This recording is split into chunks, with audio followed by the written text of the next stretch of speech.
Hello everybody, welcome to this week's question answer video. Happy Monday. Hope everyone's holidays went well. It's over now, at least if it was bad.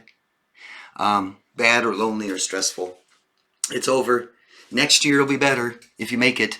If this year went okay, if nothing horrible happened, then next year will be better in your head, okay?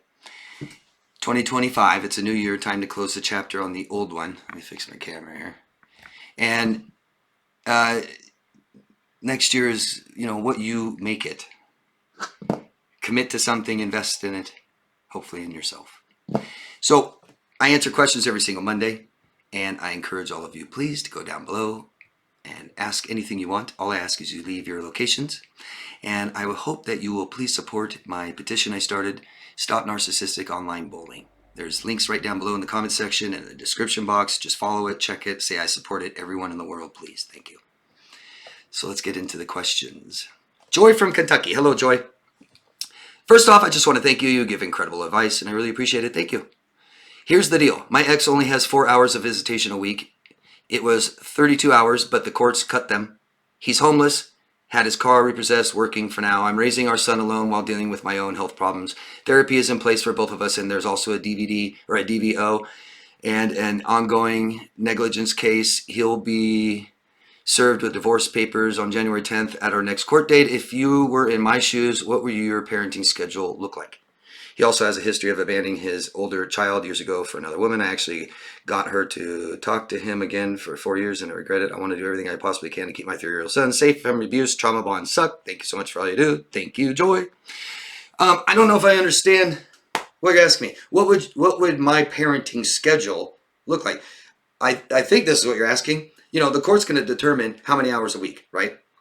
And what usually tends to work out the best first is you communicate only through a parent application that's made just for this, so that he doesn't have a route, a way to get to you anytime he wants through text messages, phone calls, and this way it's always documented. Okay, only when you look at the app will they be there. And the other thing is try to do a pickup. Instead of exchanging this child face to face, you can do things like you take your child to school in the morning, yeah, and he picks her up. Or I don't know if you said daughter, I'm sorry. I think so. Your child. He picks up the child after school. You never see him. When he's done, he drops the child off at school, 2 days, 3 days later, whatever that is, Monday, and you pick them up after school.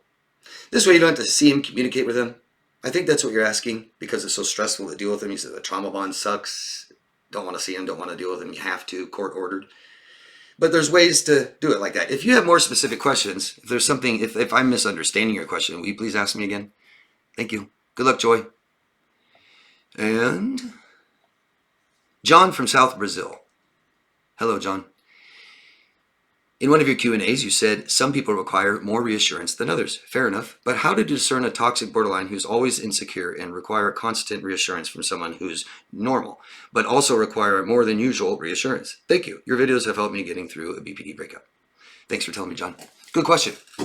So some people require more reassurance than others. And before we even get to borderline, some people don't require much reassurance. They're more secure. And none of this is really wrong or bad or unhealthy. It's just the way we are. It's like attachment styles, stuff like this.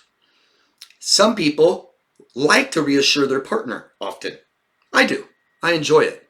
Not only do I don't really need as much reassurance, really. I just like to give it. It feels good to really make my partner and my friends feel so secure that I love them. I'll always be there for them, always have their back. Things like this. Feels good. Some people don't want to as much. And so this is compatibility, right? If you have someone that always needs reassurance and you get sick of doing it, maybe you guys aren't very compatible. Yeah.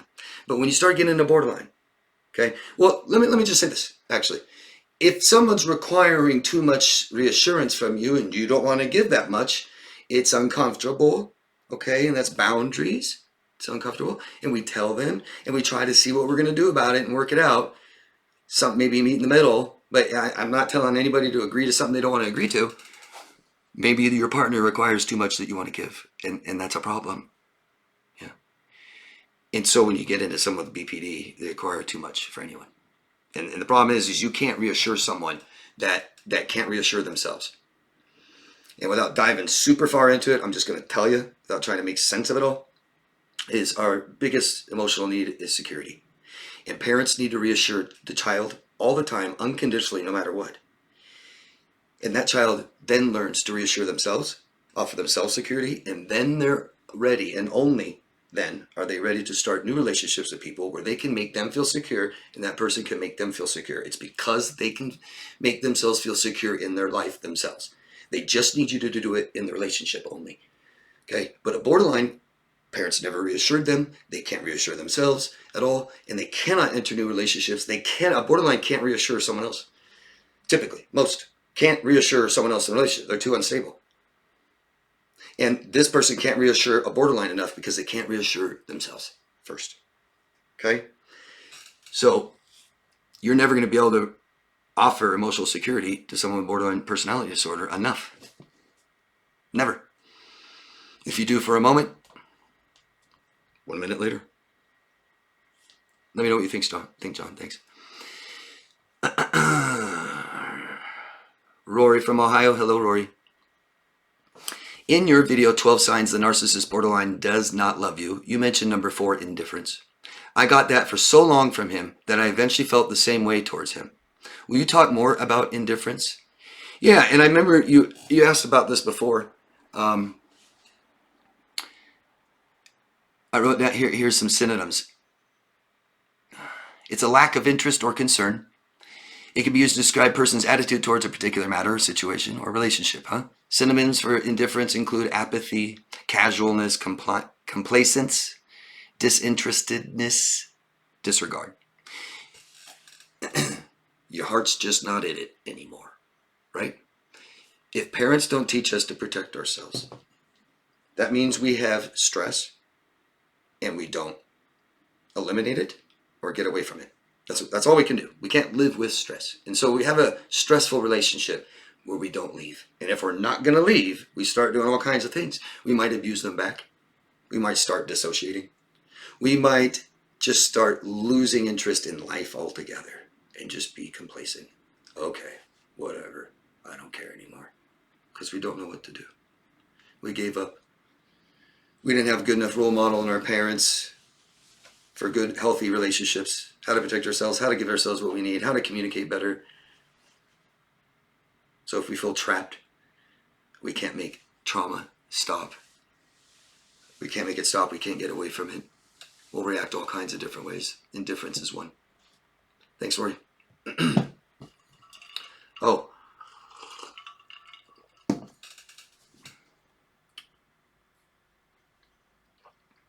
Here, hold on. I got ahead of myself.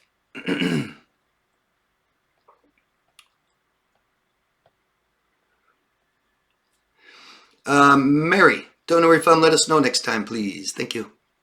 Hi, David. Do you think people with traits of ADHD and autism and BPD and histrionic personality disorder is down to CPTSD?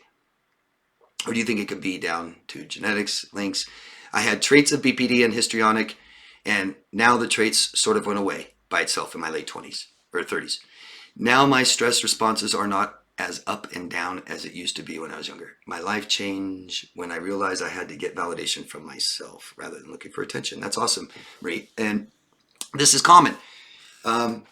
Maybe you had traits but not the disorder, so they did go away on their own. You know, some people say even borderline, that a lot of people can have borderline at a young age and they kind of grow out of it. I don't know anything about that, but that makes sense. Yeah, especially if you don't have the disorder. You know, these are spectral disorders. It's a spectrum we could all be on. We might all have a trait or two of it. You know, we're not perfect. Yeah, none of us. It's when these traits become very negative effects in our life that it becomes a disorder. You were able to manage when you had this, and now it's gone. You've learned, like you said, to, what'd you say?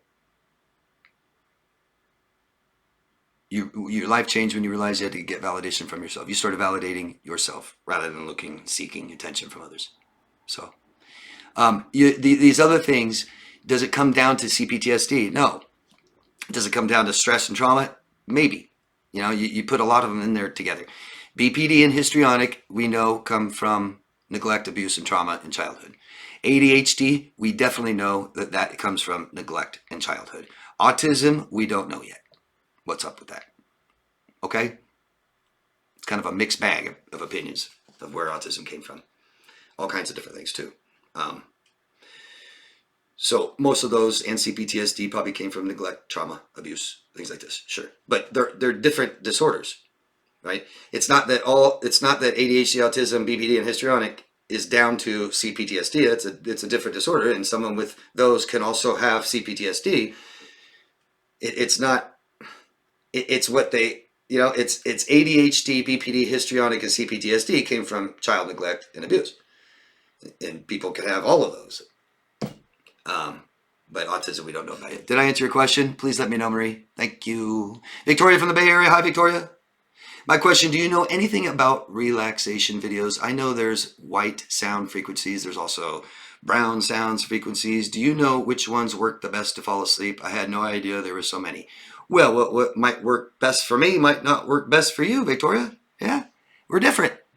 Doesn't matter. Try them all. Which one's the best for you? Yeah.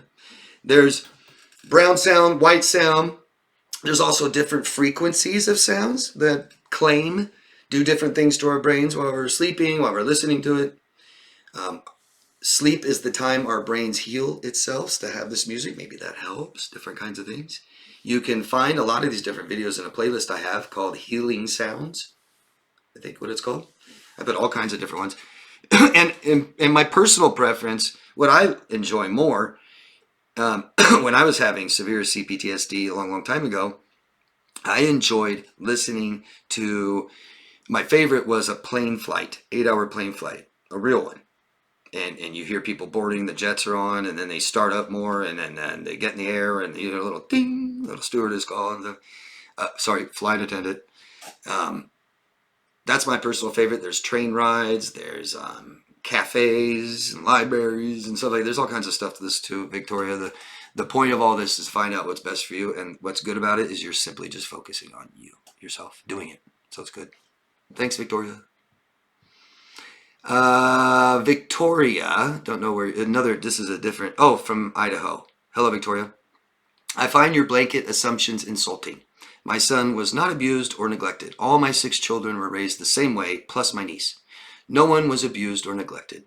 Wow, amazing. My 4th child has BPD and NPD. Oh, did that on his own, huh? He was diagnosed as a teenager. Oh, in your care. That's weird. I wonder what he was doing. Where was he? Was he hiding and doing things to get that? My last child I helped raised an NPD mother, my sister. Oh, that's nice. That's heroic of you. She didn't know. She knows I didn't do anything to my kids. Well, that's what neglect is. You didn't do enough for your kids. You are wrong to say all parents are guilty. I didn't say that. I did not cause this hell on earth. The suffering is incredible. You have no kindness, but only accusations. Well, that's kind of you to say. Well, first, I'm sorry I insulted you. That's something I said insulted you. I'm sorry. And I'm sorry if someone's abusing you, if your son's abusing you. He's responsible, and it's his fault for everything he does to you. Okay? Now, it's not my opinion.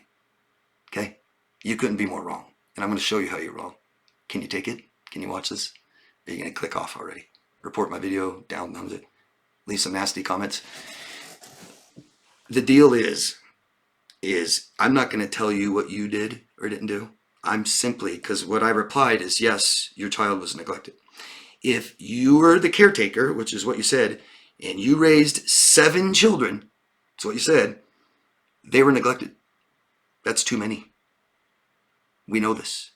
Too many. 2 people cannot meet all the needs all the time of 7 children. Impossible.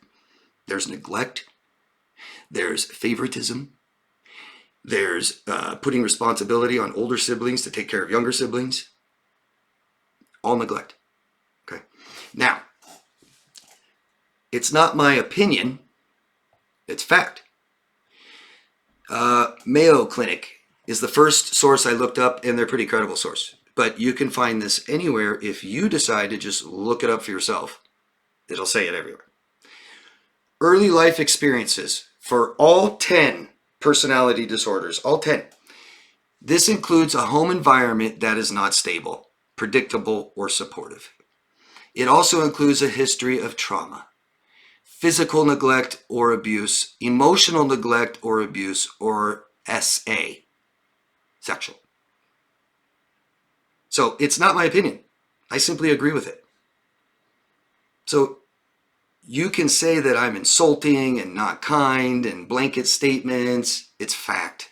I'm simply relating a fact to you. Okay? And, it's not a personal attack. I don't know why you feel that way. It may not be fun to hear, and I might have said something that didn't make you feel good. Okay? But reality sucks sometimes, and it can hurt sometimes. The real truth is every great, healthy, successful parent is asked, do you think you ever neglected your child ever? Maybe once or twice, at least. Everyone has neglected their child at some point. Every parent has made mistakes. The good ones apologize to the child and don't do it again. I don't really see that coming from you. I see you attacking me because you don't like reality, the truth. And it doesn't matter to me or anybody else watching what happens with you and that child of yours. You can't raise 7 children. 2 people can't all the time and give them every single thing they need. We have at least 10 emotional needs. Unconditional security all the time, even when they're bad, even when they fail, in trouble, anything they do. You have to always let them know you love them. There's not a parent that's been perfect at that. But you have been.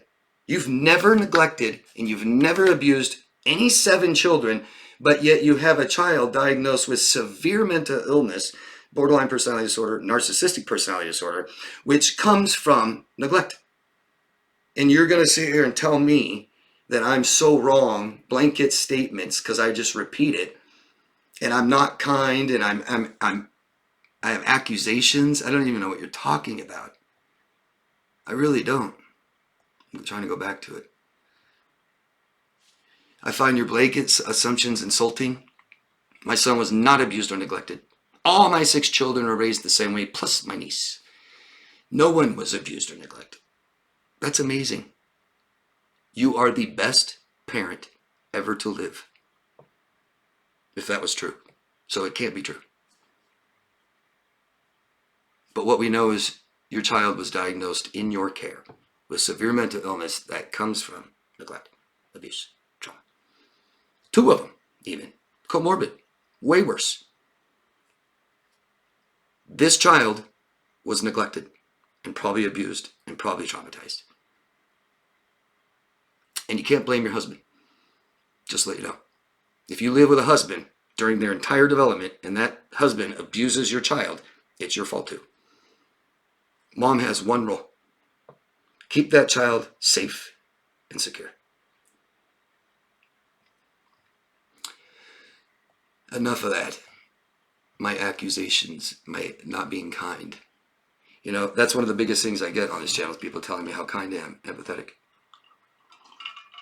I think I simply said something you don't like that feels bad. And I think that's personal. I don't think it's necessarily me. And it won't matter. You can try and debate and argue and deny and all that as much as you want. But real healing will come from looking inside yourself. And anytime we're abused in a relationship with someone, the only way we're going to ever heal is to find something we can own. Anything someone does to you wrong is their fault, period. I don't care how many times you let somebody in your life that keeps abusing you, it's not your fault. What they did is their fault. What your son's doing to you is your son's fault. And the only way you'll heal from this is to find something that you can own. What can you own, Mom? Nothing? You may not heal from this then. Plus your son could use an apology. That's it, guys. Thank you very much. This is a short one today. I got all the questions in fast. If I missed anyone's questions, please let me know. I think I did miss someone's question, by the way. And you know what? Actually, since this video is so short, let me see.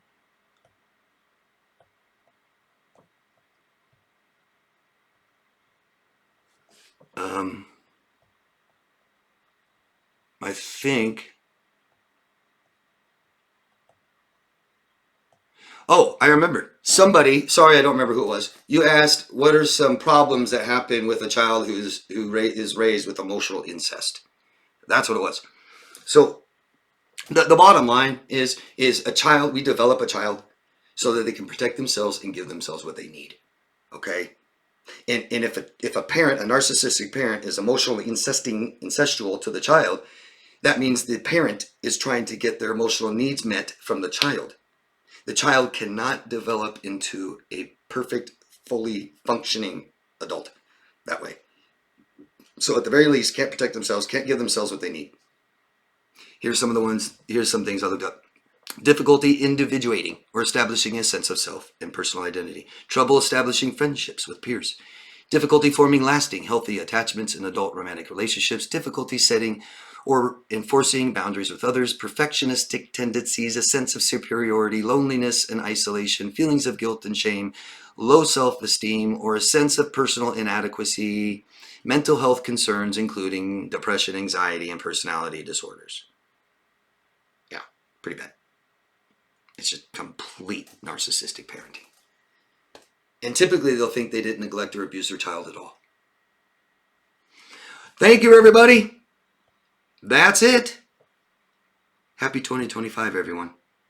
I'll see you next week. Please ask me questions. Please let me know what you think of my answers. Most of all, love yourself first. Bye-bye.